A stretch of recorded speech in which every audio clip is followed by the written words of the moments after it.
What up, y'all? So sources are saying that Diddy had a complete nervous breakdown during the Christmas holidays. And this is coming from Yahoo News. Listen, I know it's tough on Diddy not being able to be around your kids. I know it's tough on Diddy not being able to be around your mom for the holidays. But it was also tough when Cassie tried to leave that hotel. Yeah. It was tough for her. It was also tough when you allegedly broke Kim Porter's nose. Kim Porter was going through some tough times, too. Karma just tends to find its way right back at your doorstep. I don't know, Diddy. I don't know. So in this video, we're going to talk about this particular incident. Also, Tony Busby is saying that Diddy refuses to leave his jail cell. The feds have added new lawyers on their side of the case. Diddy decided to withdraw his bail appeal. And we are also going to go over an update because Diddy's team accused the feds of leaking the Cassie video to CNN. We have an update on that accusation. All right, y'all, we're going to pull the report up and see what Yahoo News has to say about Diddy's meltdown. All right, so they're saying that Diddy completely lost it because he could not believe he was still in jail for the holidays. He had a meltdown. He wanted to be taken to a hospital outside of the jail, but the guards took him right on down to the nurse's station inside the detention center and just told him, just chill out, just relax. They said it took him a few hours to calm down and use some meditation techniques and got himself under control. Now, if we keeping it a buck, reality is likely kicking in. His twins and his mom, their birthday is in December.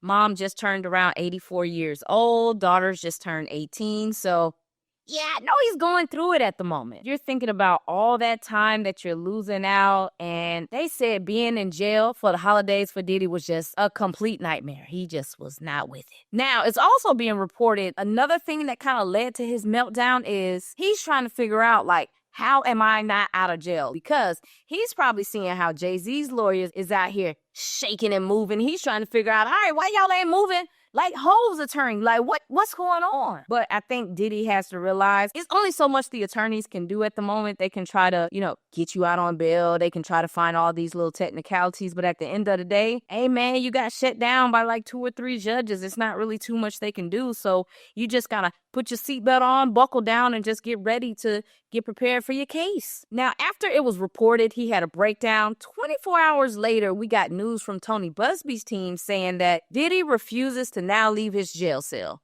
Tony's team is trying to serve Diddy, but every time they attempt it, he just won't come out the cell. All right, so if you don't know, Tony Busby is an attorney who's representing a slew of people, like over 100. And this particular lawsuit that they're trying to serve him with was filed back in October. This John Doe said Diddy invited him to a smaller party, more intimate, high-profile individuals because this particular John Doe is a businessman as well. His family owns a business that specializes in renting out expensive cars and jewelry. So he has the same story as everybody else. Diddy offered him a drink. He started to get flirty, touchy with him. John Doe pushes Diddy off of him. He then says that a professional athlete came in and kind of broke up the situation that they had going on, and he just left out. He was completely traumatized. So Tony Busby, they'd been trying to serve Diddy while he was locked up, but he just refusing to come out of cell. So in this letter here, I'm just going to read a couple lines. It says, "We have been in negotiations with defendants' counsel regarding service of process, scheduling,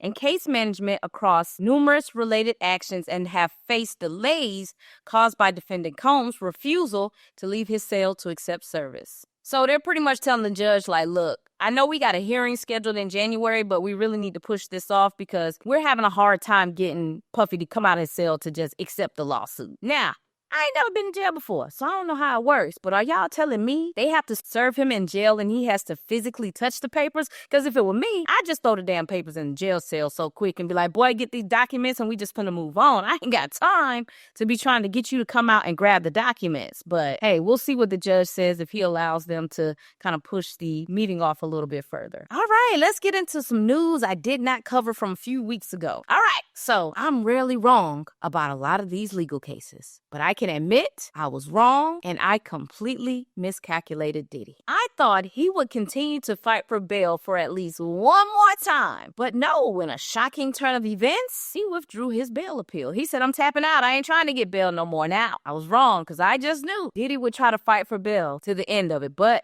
he's like, hey, I give up. I'm not trying to get bail no more. So he's been denied bail 3 times and was attempting to try to get it again, but his team withdrew their application. Now, I believe this was the smartest thing to do because there's no point whatsoever to have your team of lawyers focused on getting you out. You need to just lay down, eat the food, get into the routine, and start preparing for trial. Sean Combs probably was a billionaire when you calculate in all his assets, homes, etc., but liquid cash, who knows how much he has? Who knows how much Cassie took from him? Not to mention you're still paying expenses for your children, the upkeep at your homes. But at this point, there is minimal income coming in. Ciroc essentially made Diddy a billionaire. So when he lost that Ciroc deal, that was like a major blow to his income. So when you don't have the cash flow flowing in like you used to, and you have, at this point, almost 40 to 50 civil cases, it's pointless to waste your money on lawyers trying to file motion after motion to get you out of jail. That's just short-term thinking. You got to buckle down for the long-term play. So instead of wasting your money trying to get bail, pull that money back, tell the lawyers, let's focus on mounting a good defense. So honestly, I think this was the smartest thing to do. Quit trying to get bail and focus on, getting your defense set up. So a lot of us thought he would try to get out at least one more time, but nah, his team said, we out. We ain't trying to get bail no more. Now, there also was an update concerning him accusing the feds of leaking things to the press.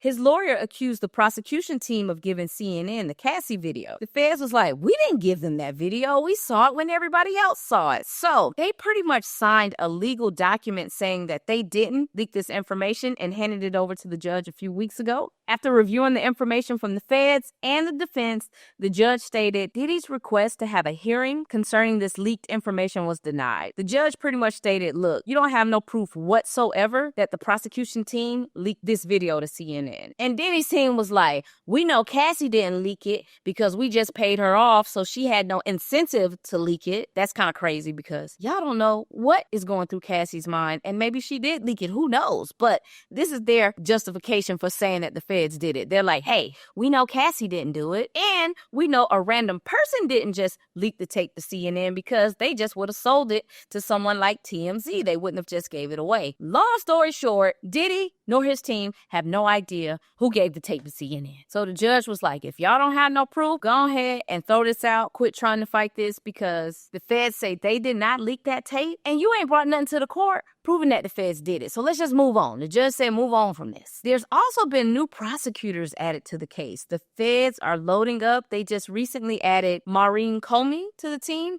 A few things about her. She's the daughter of former FBI Director James Comey, and she also was pivotal in the Epstein and Maxwell case, which centered around the mistreatment of minors. So she has a lot of experience dealing with these type of cases. Now, do I think the feds are going to bring charges against Diddy concerning underage people? Only if they have tape or witness testimony with a lot of people to back it up. I've always said I don't think this case is the scale that a lot of people think it's going to be. I don't think it's just going to be that large. People think there's going to be politicians and execs, everybody going down. I don't think so. The feds are keeping this case small and tight, and they are concerned about Sean Combs. He is the kingpin. He is the big fish. He has the habits and the patterns, and they are zeroing in on him, his assistants, his bodyguards, the people who are in his everyday orbit to make this enterprise of bad boy work. So unless they have undeniable proof, I don't see them bringing in minors or even other big name celebrities or politicians or executives. So that's all I have today for all of the Diddy updates. Do y'all feel sorry for everything Diddy is going through? Leave your comments below. Thanks for hanging out with me. Peace.